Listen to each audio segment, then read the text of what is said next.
Halo teman-teman, kali ini saya akan membahas drama Cina yang berjudul Deep Affection Eyes. Drama ini diperankan oleh Zhang Yushe sebagai Yimeng dan juga Bi Wenjun sebagai Lee Jin Yu.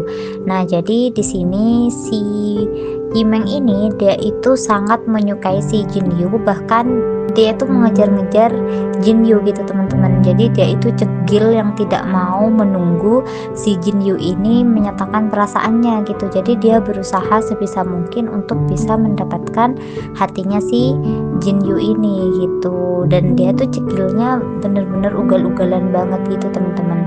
Dan sangat ketara gitu kalau misalnya dia sangat menyukai si Jin Yu. Dia mulai mendekati Jin Yu, dan di sini si Jin Yu ini sedang menjalani pengobatan di mana dia tuh ada bekas luka gitu di bagian pergelangan tangannya, dan si Yimeng ini mengatakan bahwa dia bisa gitu untuk menyembuhkan itu.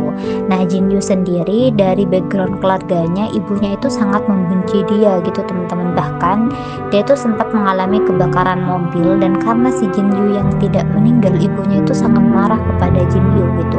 Padahal Jin Yu ini sangat menyayangi ibunya. Nah, di sini si Jin Yu ini melihat ibunya dengan anaknya yang lain dari suaminya yang baru gitu teman-teman. Dia melihat bahwa ibunya ini sangat menyayangi si anak tersebut gitu, tapi si Jin Yu tidak pernah merasakan kasih sayang yang serupa dari ibunya gitu teman-teman. Jadi kalau dari keluarganya, si Jin Yu ini sangat kesepian.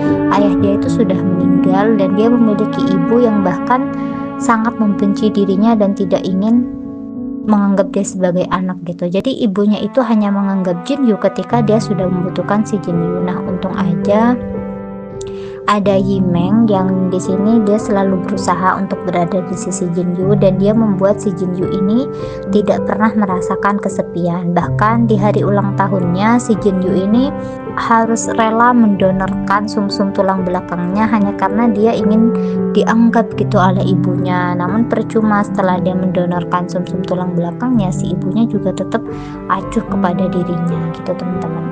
Nah, ini si Jin Yu menyelamatkan si Yimeng. Jadi si Yimeng ini diculik oleh ibu Jin Yu gitu teman-teman, dan terjadi sebuah kebakaran. Nah, di sini si Jin Yu dengan Yimeng ini sudah menikah di scene kebakaran ini. Jadi si Jin Yu itu berusaha untuk bisa menyelamatkan si Yimeng. Nah, sebenarnya di kejadian yang kebakaran ini, ibu Jin Yu itu juga sedang berada dalam bahaya gitu teman-teman. Di kebakaran itu ada ibunya dan juga ada si Yimeng gitu, tapi dia memilih menyelamatkan si Yimeng karena dia sudah tidak nutut untuk menyelamatkan ibunya gitu teman-teman. Di sini si Jin Yu ini tidak menyadari kalau misalnya ada Yimeng gitu teman-teman. Jadi dia berusaha untuk menutupi bahwa dia berada di rumah sakit gitu. Dia mengatakan bahwa dia itu sedang melakukan hal lain gitu di Jiangbe, dan dia tidak ingin menemui siapapun termasuk si Yimeng ini. Dia tidak tahu kalau sebelumnya Yimeng itu sudah datang membesuk dia ketika dia sedang tidak sadarkan diri gitu teman-teman. Nah, si Yimeng pun tidak memaksa karena Jin Yu memang tidak ingin menemui dia. Dia kayak ikut alur gitu. Jin Yu mengatakan bahwa dia baik-baik aja dan dia lagi sibuk. Yimeng tidak memaksa dan tidak masuk ke dalam ruangannya si Jin Yu ini gitu teman-teman. Jadi dia mengikuti alur tentang kebohongan yang dibuat oleh Jin Yu agar Jin Yu merasa tenang gitu. Nah, di sini si Jin Yu ini ketika sedang tidak sadarkan diri, si Yimeng yang menemani Jin Yu gitu teman-teman. Jadi si Jin Yu di sini sakit karena dia habis mendonorkan sumsum tulang belakangnya tadi itu. Ini ada momen flashback antara Jin Yu dan juga Yimeng. Jadi si Jin Yu itu awalnya cuek banget gitu ke si Yimeng ini karena dia tahu dia tuh nggak pantas buat Yimeng. Dan awalnya mereka itu kan sudah sempat pacaran gitu kan, sempat deket. Terus pernah Jin Yu ini dibawa ke rumah si Yimeng. Nah, tanpa sengaja Jin Yu ini mendengar percakapan keluarga Yimeng yang mengatakan bahwa Jin Yu itu tidak pantas untuk Yimeng gitu. Nah, disitulah dia mulai menjauhi si Yimeng karena dia tidak mau si Yimeng ini dijadikan bahan tertawaan oleh keluarganya gitu teman-teman. Nah, di sini si Jin Yu ini masih tidak sadarkan diri, dan Yimeng tanpa sepengetahuan Jin Yu, dia itu terus berada di sisinya Jin Yu gitu teman-teman. Jadi pas ini si Jinyu juga nggak sadar, meskipun dia mengeluh sakit gitu kepada si Yimeng, tapi dia masih di bawah obat bius gitu teman-teman. Jadi dia nggak sadar kalau sebenarnya dia sudah dijenguk oleh si Yimeng ini gitu. Jadi anak dari ibu Jinyu itu, adiknya yang selain ayah, dia tuh sedang sakit dan butuh donor gitu.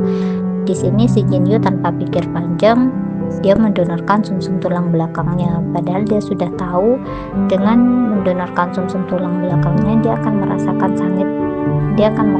sakit yang sangat luar biasa gitu. Tapi dia tidak menggubris itu semua karena rasa sayang dia kepada ibunya. Tapi tetap aja setelah dia sudah berjuang berusaha untuk bisa membuat ibunya bahagia, tetap aja ibunya itu benar-benar tidak menghargai pengorbanannya dia gitu.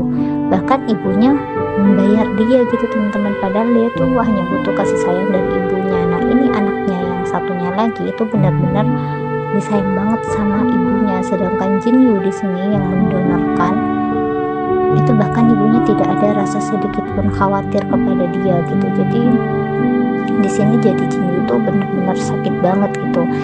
Ayahnya meninggal, ibunya juga nggak sayang ke dia tuh tinggal bersama neneknya, dan neneknya itu juga divonis menderita tumor otak gitu teman-teman. Makanya dia tuh merasa bener-bener sendirian banget. Nah untung aja ada si Yimeng yang bener-bener tahu bagaimana Jinyu gitu.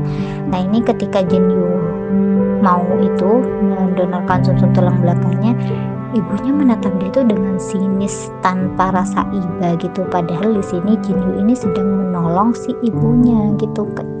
Jadi kayak ibunya ini bener-bener seperti tidak memiliki perasaan gitu teman-teman.